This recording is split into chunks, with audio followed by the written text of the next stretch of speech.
بسم اللہ الرحمن الرحیم الحمد للہ رب العالمین والصلاة والسلام على رسولہ النبی الکریم محمد وعلى آلہ وصحبہ اجمعین ومن تبعهم بإحسان ودعا بدعوتهم إلى يوم الدين أما بعد فقال الله سبحانه وتعالى فأعوذ بالله من الشيطان الرجيم بسم الله الرحمن الرحيم قد أفلح من تذكى وذكر اسم ربه فصلى بل تؤثرون الحياة الدنيا والآخرة خير وأبقى إن هذا لفي الصحف الأولى صحف إبراهيم وموسى صدق الله العظيم.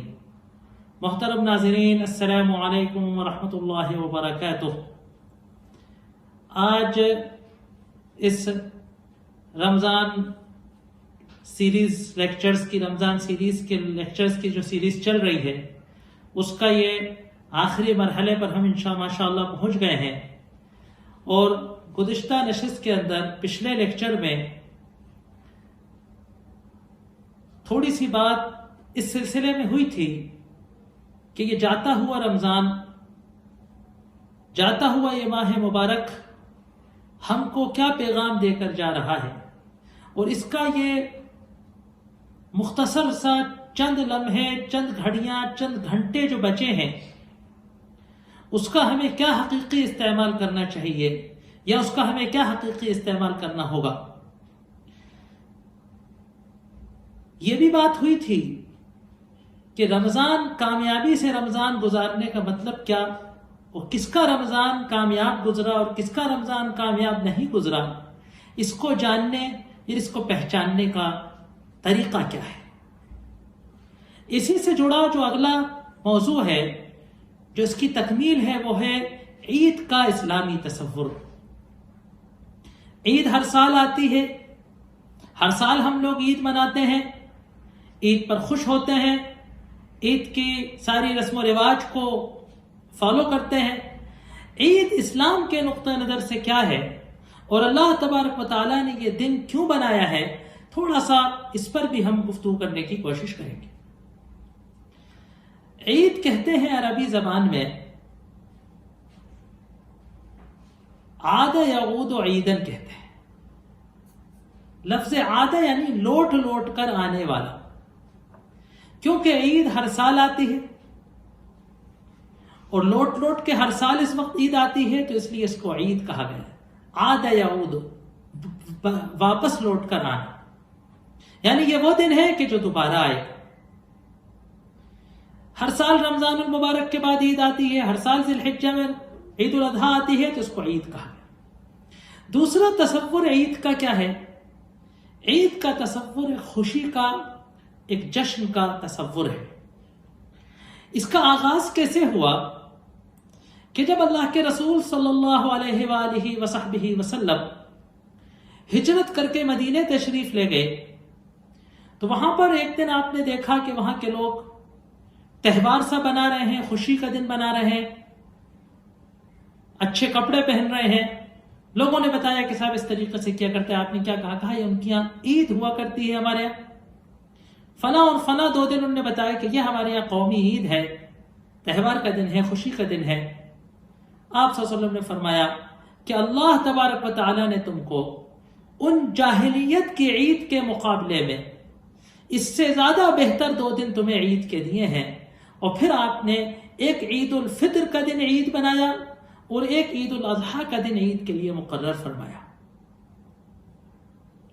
آج کل جدید تہذیب حاضر میں بہت سارے دنوں کو لفظ عید کے ساتھ جانا جاتا ہے نا. عربی زبان میں لفظ عید کے ساتھ بہت سارے تہواروں کو جانا جاتا ہے، بہت سارے ڈے بنائے جاتے ہیں. اسلامی نقطہ نظر سے، اسلامی شریعت کے نقطہ نظر سے صرف 2 عیدیں ہیں، یعنی وہ خوشی کا دن، وہ تہوار کہ جس کو منایا جائے. اور تہوار اس معنی میں نہیں، وہ تو ہم آپ کو بتا چکے ہیں کہ تہوار میں اور اسلام کے تناظر میں کیا فرق ہوتا ہے. اب اس سے پہلے کہ ہم عید کے دن کو منائیں، ہمیں یہ سوچنا ہوگا کہ اسلام کی عید کے تصور میں اور دوسرے قوموں کے، دوسری تہذیبوں کے، دوسرے کلچروں کے عید کے تصور میں اور اسلام کے عید کے تصور میں کیا بنیادی فرق ہے؟ دیکھیے، دیکھنے میں بہت ساری چیزیں ایک جیسی نظر آتی ہیں، لیکن فرق اس کے مقصد سے اور اس کی وجہ سے اور اس کے پیچھے جو جذبہ اور کنسیپٹ ہے اس سے پڑتا ہے۔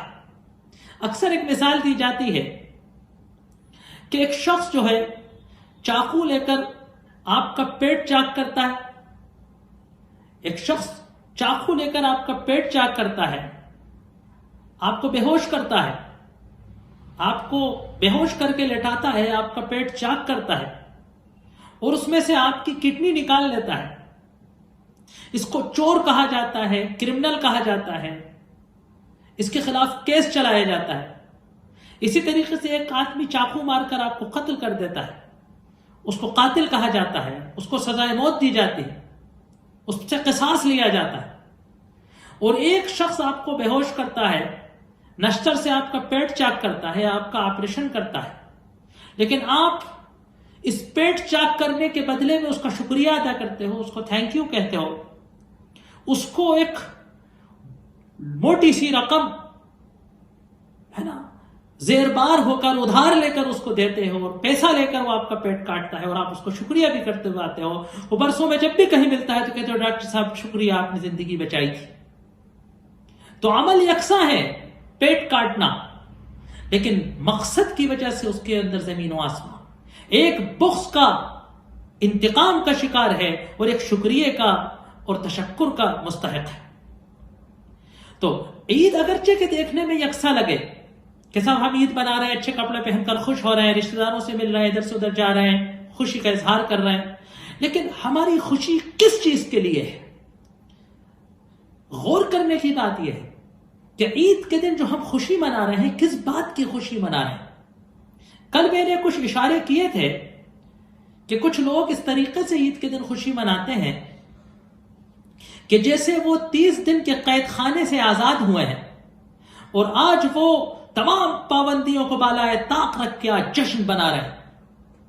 آج ہر وہ کام کیا جائے گا جو اتنے دن نہیں کیا گیا ہے نا۔ آج ڈبے میں سے ٹی وی نکل کر بھی فوراً لگے گا، آج ڈش والا بھی آئے گا کہ صاحب میں ڈش کنیکٹ کر دوں، ہاں صاحب جلدی سے کر دو، ہے نا۔ سینما کا بھی ٹکٹ آئے گا کہ صاحب نہیں جا پائے اتنے دن، ہے نا۔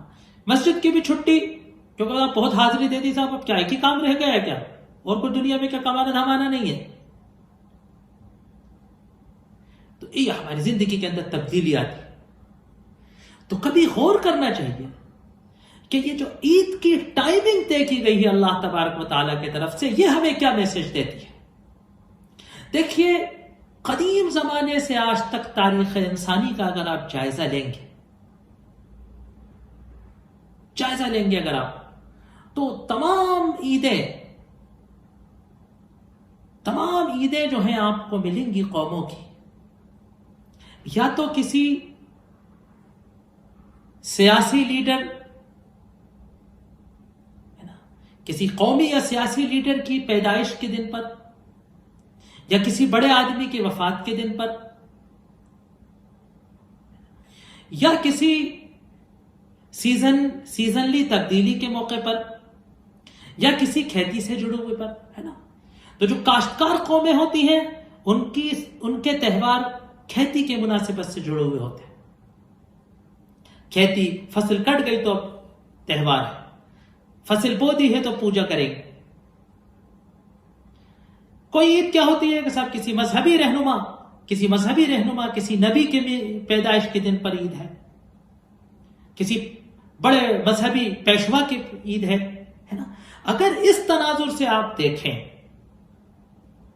تو یقیناً کسی شخصیت کی اگر مناسبت سے عید ہو سکتی تھی تو سرور کائنات محمد صلی اللہ علیہ وآلہ وصحبہ وسلم کے یوم پیدائش سے بڑا عید کا دن کوئی نہیں ہو سکتا تھا۔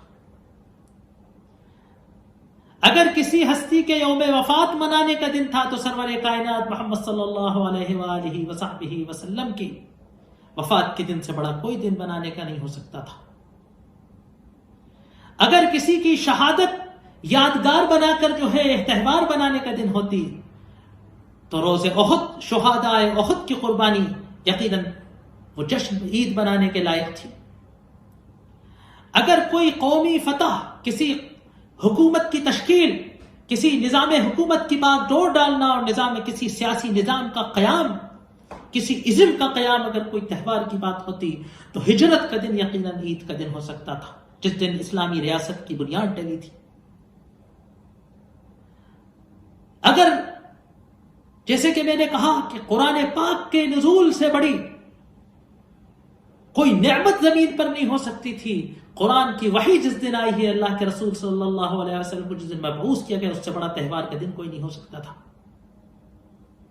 اگر کوئی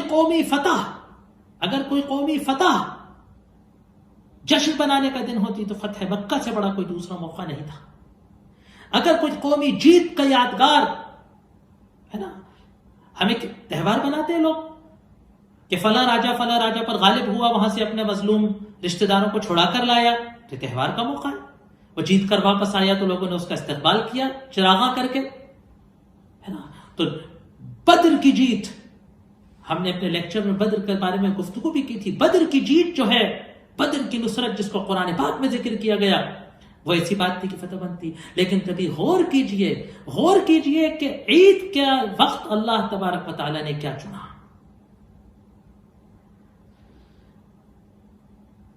کہ مسلمانوں کی ایک اجتماعی عبادت کہ جو رمضان المبارک میں روزہ رکھنے کی تھی، جو پوری امت مسلمہ نے متحد ہو کر ایک وقت میں امت مسلمہ نے 30 دن روزے رکھے، اللہ تبارک و تعالیٰ کے حضور یہ ایک عظیم ریاضت کی، ایک عظیم عبادت ادا کی۔ یہ تقوی سیکھنے کا اس ٹریننگ پیریڈ جو گزارا، اس عبادت کی تکمیل ایک اتنی بڑی بات ہے کہ اس پر جشن بنایا جائے، اس پر عید منائی جائے، اس پر خوشی منائی جائے۔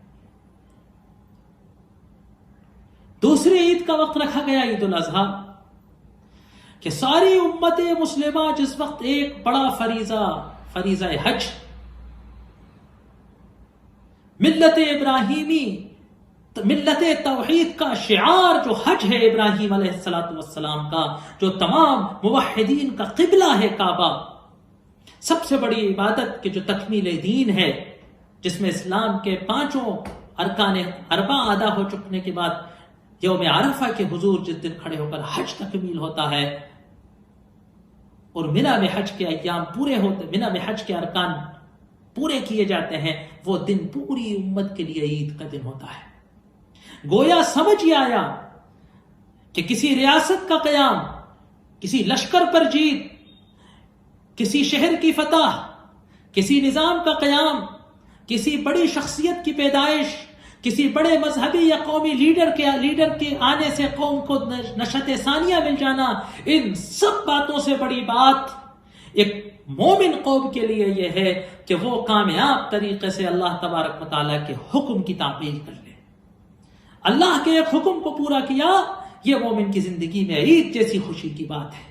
اللہ نے کہا سچ بولو تو سچ بولے، اللہ نے کہا نماز پڑھو تو نماز پڑھی، اللہ نے کہا انفاق کرو تو انفاق کیا، اللہ نے کہا سجدہ کرو تو سجدہ کیا، اللہ نے کہا زکوٰۃ دو تو زکوٰۃ دی، اللہ نے کہا ہے نا، اللہ نے کہا صلہ رحمی کرو تو صلہ رحمی کیا۔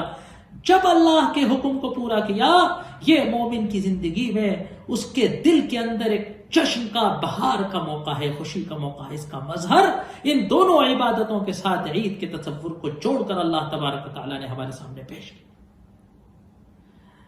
ہے نا۔ تو یاد رکھیے گا، یہ عید رمضان سے چھٹی ملنے کا جشن نہیں ہے، بلکہ یہ عید کامیابی سے رمضان کو گزار لینے کی خوشی کا موقع ہے کہ اللہ تبارک و تعالیٰ نے ہم سے روزہ رکھنے کو کہا تھا اور ہم نے اللہ تبارک و تعالیٰ کے حضور روزہ رکھا ہے، پورے اخلاص سے رکھنے کی کوشش کی ہے۔ امید ہے کہ اللہ تبارک و تعالیٰ نے ہمارے اس روزے کو، امید ہے کہ اللہ تبارک و تعالیٰ نے ہماری اس عبادت کو، امید ہے کہ اللہ تبارک و تعالیٰ نے ہمارے اس خلوص کو انشاءاللہ قبول کیا ہوگا، اور اللہ نے ہماری عبادت کو قبول کر لیا۔ یہ اتنی بڑی بات ہے کہ ہم عید منائیں۔ دوسری بات یہ کہ جو کہا جاتا ہے کہ اسلام فطری مذہب ہے،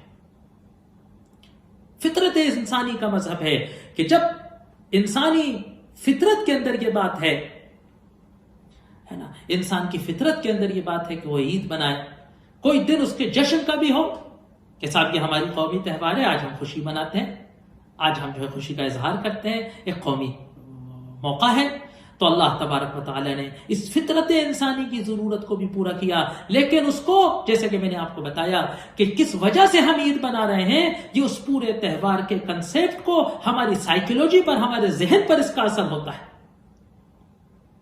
تو اس لیے اللہ تبارک و تعالی نے کیونکہ مرد مومن انسان کا مقصد تو کیا ہے، ما خلقت الانس والجن الا لیعبدون، مقصد ہی ہمارا عبادت ہے، تو اس لیے ہماری عید کا تصور بھی عبادت سے جڑا ہوا ہے نا۔ تو عید کس کے لیے ہے؟ ہاں یہ بھی بڑا مسئلہ ہے نا۔ افطار کا سب سے زیادہ اہتمام کون کرتا ہے؟ جو روزے میں سب سے پیچھے ہوتا ہے۔ عید سب سے زیادہ زور و شور سے، شور و شرابے سے، ڈھول دھماکے سے ہے نا، کپڑے اور گوٹوں سے کس کی بنتی ہے؟ جس کا رمضان سب سے لاپرواہی سے گزرا ہے۔ عید اس کے لیے ہے، عید کی خوشی اس کے لیے ہے کہ جس کا رمضان کامیاب گزرا، جس نے رمضان میں اللہ سے کچھ حاصل کر لیا، جس نے رمضان میں تقویٰ سیکھا۔ دوسری چیز عید سے متعلق ایک اور بات جاننی ہوگی آپ کو کہ دنیا میں جتنے تہوار ہیں سب میں کوئی عبادت تو جڑی ہوتی ہے کہ صاحب یہ اس دن ہوتا ہے تو اس دن ایسا کریں گے، یہ والی پوجا کریں گے، یہ والی پرے کریں گے، لیکن ایک مزاج کیا بنا ہوا ہے عید کا انسانی معاشروں میں، تاریخ انسانی کا اگر آپ مطالعہ کریں گے کہ بہت ساری وہ چیزیں کہ جو عام زمانے میں منع ہوتی ہیں، بہت ساری وہ پابندیاں جو عام زمانے میں شریعتوں میں ہوتی ہیں، عید کے دن اس کی اجازت مل جاتی ہے۔ بہت سارے مذہبوں کے اندر شراب پینا جائز نہیں ہے، لیکن عید کے دن شراب پینا جائز ہو جاتا ہے نا۔ عید کے دن بہت سارے وہ کام ہوتے ہیں کہ جو عام دنوں میں جن کو اچھا نہیں سمجھا جاتا ہے نا، گویا یہ تصور ہوتا ہے کہ یہ تھوڑا چھٹی کا دن ہے، لیکن اسلام نے ایک عجیب تصور دیا، اسلام نے ایک عجیب تصور دیا کہ عید کے دن کا آغاز نماز سے کیا گیا۔ بڑا معنی خیز بات ہے یہ، اس کو سوچئے ذرا کہ کوئی حرام چیز، کوئی مکروہ چیز، کوئی خلاف اولا چیز عید میں جائز نہیں، بلکہ یہ تو اللہ کے حضور عبادت کرنے کے نتیجے میں انعام کا دن ہے، اللہ کی مہمانی کا دن ہے، تو اس میں تو اور اللہ تبارک و تعالیٰ کی اطاعت و خوشنودی کا دن ہے، اللہ کی اور خوشی کا دن ہے، ناراضگی کا دن نہیں۔ اللہ کو ناراض کرنے کا کوئی کام اس میں نہیں کرنا ہے۔ روزانہ مسلمانوں پر 5 نمازیں فرض ہوتی ہیں، عید کے دن اللہ تبارک و تعالیٰ ان پر ایک نماز اور واجب کر دیتا ہے، یا جن مسلکوں میں واجب نہیں ہے تو کم سے کم سنت موقتہ مسنون کر دیتا ہے۔ تو عید کے دن کا آغاز ایک مزید نماز سے، اور یہ عید کی نماز جو ہے یہ اس بات کی علامت ہے کہ ہماری خوشی کا آغاز بھی اللہ کے حضور کھڑے ہو کر تشکر کے نتیجے میں ہے، اور تشکر اس کا کہ تیری ذات نے ہم کو رمضان گزارنے کی توفیق عطا کر دی، تشکر اس کا کہ تو نے ہم کو رمضان جیسا برکتوں والا مہینہ، رمضان جیسا نوازشوں والا مہینہ، رمضان جیسا فضیلتوں والا مہینہ عطا کیا تھا۔ تو نے ہمیں نیکییں اور خیرات کو بانٹنے کا ایک بہانہ بنا کر ہماری جھولی کو اپنی برکتوں سے، اپنی نوازشوں سے، اپنی محبتوں سے بھر دیا ہے۔ اس کا تشکر کرنے کے لیے ہم آج تیرے حضور کھڑے ہوئے۔ عید کی نماز کے تعلق سے مسئلہ جو ہے وہ یہ ہے کہ احناف کے یہاں اس کو واجب قرار دیا گیا ہے، جو مختار قول ہے وہ اس کے وجوب کا ہے، بعض حضرات اس کو سنت بھی مانتے ہیں، دیگر مذہبوں میں بھی اس کو سنت کہا گیا ہے، لیکن یہ شاعر اسلام میں سے، واجب ہو یا سنت، شاعر اسلام کا مطلب ہوتا ہے جو اسلام کی پہچان ہے نا، یہ تصور ہے کہ صاحب تو عید تک کی نماز نہیں پڑھتا، یعنی آخری جو حد ہے کہ عید تک کی نماز نہیں پڑھتا صاحب فلاں. تو یہ شاعر اسلام ہے، سب لوگ اس کا ایسے ہی اہتمام کرتے ہیں. عید کی نماز کا کنسیپٹ یہ ہے کہ یہ دن اللہ تبارک و تعالیٰ نے مسلمانوں کی اجتماعیت کے سمبل کے طور پر رکھا ہے. اسلام کا جو نماز کا نظام ہے وہ اسلام کے اجتماعی نظام کا مظہر ہے. تمام محلے کے لوگ 5 وقت مسجد کے اندر نماز میں حاضر ہوتے ہیں، ایک اجتماعیت کا مظہر ہے. ایک دوسرے کو جانتے ہیں، ایک دوسرے کو پہچانتے ہیں، ایک دوسرے کے حالات سے واقف ہوتے ہیں. کوئی شخص مسجد نہیں آتا تو سبب پتہ چل جاتا ہے کہ اس کی طبیعت خراب ہے، یا وہ سفر پر گیا ہوا ہے، یا وہ فلاں پریشانی یا فلاں ضرورت میں ہے، یا فلاں جگہ منتقل ہو گیا ہے. پھر پورے علاقے کا، پورے ایریے کا اجتماع جمعے کے دن رکھا گیا. افضل یہ ہے کہ جامع مسجد میں نماز پڑھی جائے، اور اگر شہر اتنے بڑے ہو جائیں اس طریقے سے جیسے کہ اب ہو گئے ہیں کہ جامع مسجد میں نہ سب کا آنا ممکن ہے، نہ سب کا وہاں تک پہنچ پانا ممکن ہے. نہ یہ بات ممکن نہیں ہے کہ سب جامع مسجد میں نماز پڑھ سکیں، تو یعنی بڑی مسجد میں پڑھے، اپنے علاقے کی مسجد میں پڑھے. یہ بڑا خراب رواج ہو گیا ہے کہ ہر کونے گھر کی مسجد میں جمعہ ہو رہا ہے. ایسا نہیں ہونا چاہیے. پھر اللہ تبارک و تعالیٰ نے پورے شہر کا ایک اجتماعیت رکھی ہے. عید کی نماز سال میں 2 بار پورے شہر کے لوگ عید کی نماز میں اجتماعیت کے ساتھ اکٹھے ہوتے ہے نا. مسلمانوں کی تعداد نظر آتی ہے، مسلمانوں کا اتحاد نظر آتا ہے، مسلمانوں کی قوت نظر آتی ہے، مسلمانوں کا شوکت نظر آتی ہے. پھر میدان عرفات میں حج میں اللہ تبارک و تعالیٰ نے عالمی اجتماع، ہے نا، پوری دنیا کا اجتماع حج میں رکھا ہے. تو یہ اللہ تبارک تعالیٰ خاص نظام ہے یہ نماز کا، کہ جس سے اسلام کے اجتماعی نظام کا گر ہے یہ نماز. اسی لیے جماعت کی نماز کی اتنی اہمیت ہے، جماعت کی نماز کے اتنے فضائل ہیں، جمعے کا اتنا اہتمام ہے، عیدین کی نماز کا ایسا اہتمام ہے. تو عیدین کی نماز اجتماعیت کی علامت ہے. کوشش یہ کرنا چاہیے کہ عیدگاہ میں پڑھی جائے. عیدگاہ میں نہیں پڑھی جا سکتی ہو تو اور زیادہ 2 چیزوں کا اہتمام کرنا چاہیے. ایک تو جتنا ممکن ہو بڑے مجمع میں عیدگاہ کی نماز ادا کی جائے، اور ایک علماء نے لکھا ہے کہ روٹینی مسجد میں جس میں ہم روزانہ جمعہ نماز پڑھتے ہیں اس سے ہٹ کر جمعہ پڑھا جائے، تاکہ ذرا زیادہ مومنین سے ملاقات ہو، لوگوں کو دیکھا جائے، مسلمانوں کا مجمع نظر آئے، ہے نا. بہرحال خیر، جہاں بھی جماعت کے ساتھ پڑھیں گے ہو جاتی. یہ تو اس کی روح بتا رہا. اسی لیے اس کے آداب میں سے ہے کہ ایک راستے سے آئے اور دوسرے راستے سے جائے، کہ زیادہ لوگوں سے ملاقات کا دن ہے. یہ ملاقات کا دن ہے.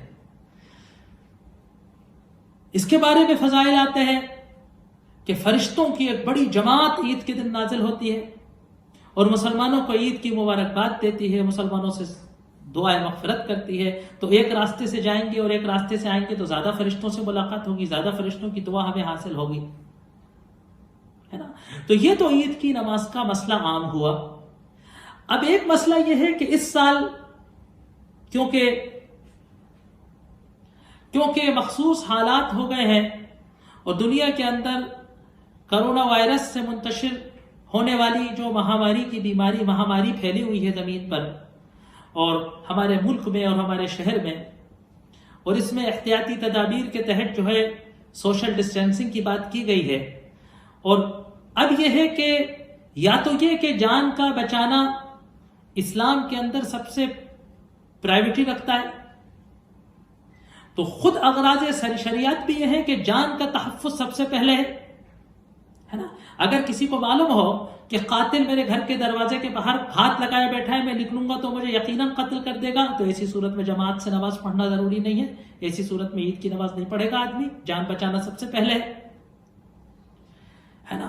یا یوں کہہ لیجئے کہ مجبوری ہے، مسجدیں بند ہیں، انتظامی معاملات کی وجہ سے جماعت عید کی نماز مساجد میں یا عیدگاہوں میں قائم ہی نہیں ہو رہی ہے. تو اس سال مسئلہ یہ ہے کہ عید کی نماز کا کیا کیا جائے. اس مسئلے کو سمجھنے کے دو نقطہ نظر ہو سکتے تھے، دو نقطہ نظر ہو سکتے تھے۔ ایک نقطہ نظر یہ تھا کہ اس نماز کا کنسیپٹ یہ ہے کہ یہ جماعت ہے نا، عیدگاہ اور امام المسلمین یعنی مسلمانوں کے سرپرست یا اس کے نائب یا جو بھی مسلمانوں کا سرپرست ہو، اصحاب حل عقد ہوں، علماء ہوں، قاضی ہوں، مفتی ہوں، مسجد کمیٹی ہو، مسلمانوں کی کوئی بھی جو اتھارٹی مسلمانوں کی نمائندہ ہو، وہ اس نماز کو قائم کرتی ہے۔ جب وہ قائم کرے گی، اجتماعیت کے ساتھ قائم کرے گی، کسی سوشل جگہ پر، عوامی جگہ پر، پبلک پلیس پر، مسجد پر، میدان میں، پارک پہ کرے گی، تو ہم مسجد میں جائیں گے، یہی عید کا تصور ہے۔ اگر یہ نہیں ہے تو عید کی نماز ہی نہیں، اگر یہ شرطیں نہیں ہیں تو عید کی نماز ہی نہیں۔ اور ایک سوچنے کا زاویہ یہ تھا، اور ایک کیونکہ دیکھیے حالات بالکل الگ سے تھے، شریعت میں اس کی کوئی نظیر کتابوں میں موجود نہیں تھی۔ ایک تصور یہ تھا، سوچنے کا زاویہ یہ تھا کہ عید کی نماز عید کے دن کا پہچان ہے، اور ہمارے عید کے دن کا آغاز نماز ہے نا، اور مسلمان اس نماز سے اپنے دین کا آغاز کرتا ہے، اور اللہ اکبر کے نام کو جو قرآن میں آیا ہے کہ فصل لرب ہے نا، کہ تکبر اللہ علی ما ہداکم، اللہ کی تکبیر بیان کرتا ہے۔ تو اس نقطہ نظر سے اگر ہم دیکھیں گے تو عید کی نماز کو ضروری چیز تھی، اگر ادا کر لی جائے گی تو کم سے کم جو عید کی نماز کا کنسیپٹ ہے، جو تصور ہے، جو ہمارے دن کا عید کی نماز سے آغاز ہے، جو عبادت سے نماز کو جوڑا گیا ہے، وہ پوری ہو جائے گی۔ اور کیونکہ جماعت اس نماز کے لیے شرط ہے، تو اس لیے اگر 4 لوگ ہوں، کہیں ایک گھر کے اندر 4 لوگ موجود ہوں، وہ نظم و ضبط کو خلل نہ ڈالتے ہوئے، جو سوشل ڈسٹینسنگ کی پابندیاں ہیں اس کو پامال نہ کرتے ہوئے اگر کہیں 4 لوگ ہوں تو وہ اکٹھے ہو کر جماعت سے عید کی نماز پڑھ سکتے ہیں، ایک تصور یہ تھا۔ اور جو جماعت سے نہیں پڑھ سکتے، 4 سے کم ہے یا کوئی پڑھانے والا اس میں نہیں ہے، تو وہ اپنے اپنے طور پر چاش کے وقت، اشراق کے وقت جو ہے 2 رکعت یا 4 رکعت نفلیں پڑھ لیں، ہے نا، بغیر جماعت کے عید کی نماز نہیں ہوتی۔ کوئی بھی 2 نفلیں پڑھ لیں، کہ عید کے دن جو نماز پڑھنے کی عادت تھی، اور جو ایک دل کو ایک سرور ہوتا تھا کہ بھائی نماز سے عید ہے اور عید سے نماز کا ہے نا، نماز سے عید ہے اور نماز سے عید کا آغاز ہے، سب کچھ پید میں اور پہلے اللہ کے حضور سجدہ، تو وہ تصور قائم رہے۔ ہمارے بھوپال شہر میں ذمہ داروں نے، دارالقضا میں ذمہ داروں نے یہ طے کیا ہے کہ دوسری جو رائے ہے کہ 4 لوگ اگر اکٹھے ہوں تو وہ عید کی نماز جماعت سے پڑھ لیں، اور اگر ایسا نہ کر سکتے ہوں تو اپنے اپنے طور پر جو ہے اس وقت جو ہے اشراق کے وقت 2 رکعت نفلیں پڑھ لیں، اس نیت سے کہ عید کی نماز جو نہیں پڑھ پائے ہیں اس کے بدلے ہم اللہ کے حضور یہ 2 نفلیں پڑھ کے اپنی عید کا آغاز کر رہے ہیں۔ دوسری چیز جو اس سے جڑی ہوئی ہے وہ ہے عید کی تکبیرات، ہے نا۔ دیکھیے آپ نے سنا ہوگا کہ تکبیرات عید کی جاتی ہیں، اور صبح صادق سے فجر کی نماز پڑھنے سے لے کے عید کی نماز تک اس کا اہتمام کرنا چاہیے۔ اللہ اکبر، اللہ اکبر، لا الہ الا اللہ، واللہ اکبر، اللہ اکبر، وللہ الحمد۔ دیکھیے اس میں 3 چیزیں کہی گئی ہیں۔ ایک تو جملہ اس میں ہے اللہ اکبر، آج کے دن کا آغاز کیا ہے نا، کہ آج نہ میں بڑا، نہ میری خواہش بڑی، نہ میرا ملک بڑا، نہ میری برادری بڑی، نہ میری ذات بڑی، نہ میرا قبیلہ بڑا، نہ میرا کنبہ بڑا، ہے نا، نہ میرا عہدہ بڑا، نہ میرا سرپرست بڑا، نہ میرا افسر بڑا ہے تو کون؟ صرف اللہ کی ذات بڑی۔ اللہ اکبر، اللہ اکبر۔ یہی اللہ نے کہا کہ رمضان یہ تمہیں اس لیے دیا گیا کہ تم اللہ کی کبریائی، خالی نعرے لگانے سے کام نہیں چلے گا، ہمیں اللہ کی اس کبریائی کا تصور پیش کرنا پڑے گا، ہمیں اپنے دلوں کے اندر یہ احساس کرنا پڑے گا کہ واقعی اگر کبریائی ہے کسی کی تو اللہ کی۔ اللہ اکبر، اللہ۔ دوسرا جملہ اس کے اندر ہے لا الہ الا اللہ، عبادت کے لائق، پرستش کے لائق، پوجنے کے لائق، ہے نا، اطاعت کرنے کے لائق، سر تسلیم خم کر دینے کے لائق، ہے نا، بے لوث محبت کرنے کے لائق، بے پناہ تعظیم و عزت کرنے کے لائق، ہے نا، جنون کے طرح کسی کو چاہنے کے لائق، محبت کرنے کے لائق کوئی ہستی نہیں ہے سوائے اللہ کے۔ الہ اسے کہتے ہیں کہ جس سے پاگلوں کی طرح محبت کی جائے، والہانہ طور سے جس سے تعلق رکھا جائے، جس کی عبادت کی جائے، جس کی پرستش کی جائے، جس کو پوجا جائے۔ تیسرا جملہ ہے وَلِلَّهِ الْحَمْدُ، ساری تعریفوں کا، ساری ستائشوں کا، سارے تشکر کا، ہے نا، سارے تشکر کا جو مستحق ہے وہ اللہ ہے۔ الحمدللہ، الحمد کا مطلب ہے کہ کہ جذبات تشکر کے ساتھ کسی کی تعریف کرنا ہے نا. ساری ستائش، سارے اوصاف حمیدہ، جتنی بھی کوئی تعریف ہے اور تعریف کی جا سکتی ہے وہ اللہ کی ذات کے لیے. وہ صفات والا ہے، باقی سب صفات سے خالی ہے.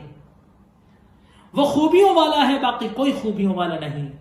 وہ کمالات والا ہے، باقی سب اس کے سامنے ناقص. یہی اس کی کبریائی کا تصور ہے، یہی اس کی الوہیت کا تصور ہے، یہی اس کی حمد اور ستائش کا تصور ہے. عید کے دن کا آغاز اس بات کے اعلان سے ہوتا ہے نا، کہ جو میں نے آیت پڑھی تھی آپ کے سامنے، وہ رمضان کے کامیابی کے بارے میں اور عید کا تصور. عید کے دن اس آیت کو پڑھا جاتا ہے، قد افلح من تزکا. بس اس پورے رمضان کو گزار لینے کے بعد آج عید کے دن ہمیں پیغام کیا دے رہی ہے آیت کہ قد افلح من تزکا، بے شک کامیاب ہو گیا وہ کہ جس نے اپنے نفس کا تزکیہ کر لیا، اپنی صفائی کر لی، اپنے دل سے گندگیوں کو، نجاستوں کو، شہوتوں کو، غیر اللہ کو باہر پھینک دیا. وذکر اسم ربہ، یہ کام کرنے کے بعد کیا کیا؟ اب اللہ کے نام کا، اپنے رب کا نام کا چرچا کی، اپنے رب کے نام کو یاد کیا. وصلی، اور نماز پڑھنے کھڑا ہو گیا. بس عید کی نماز کے لیے جب عیدگاہ ہم جاتے ہیں، آج تو عیدگاہ نہیں جا پائیں گے، تو جب اپنے مصلی کی طرف جائیں گے تو بس ہمارا دل تمام دنیا کی نجاستوں سے، ناپاکیوں سے پاک ہونا چاہیے. ہمارا دل، ہمارے جسم کا رواں رواں اللہ کی کبریائی کا گواہ ہونا چاہیے. پھر ہم اللہ کے حضور کھڑے. فصلی، بس یہ کامیابی ہے. اللہ تبارک و تعالی مجھے اور آپ کو کہنے سننے سے زیادہ عمل کرنے کی توفیق عطا فرمائے. اللہ ہمارے اور آپ کے رمضان کو، ہمارے روزوں کو، ہماری نمازوں کو، ہماری تراویحوں کو، ہماری تلاوتوں کو، ہمارے ذکروں کو اللہ قبول فرمائے. اللہ ہم کو ایک خوشیوں والی عید الفطر نصیب کرے، اور اللہ تبارک و تعالی امت مسلمہ پہ آنے والی آزمائشوں کو اور مصیبتوں کو جلد سے جلد اللہ راحت فرمائے، اور امت مسلمہ کو اپنے عزت رفتہ کی طرف واپس لے جانے کی توفیق عطا فرمائے. وآخر دعوانا ان الحمد للہ رب العالمین.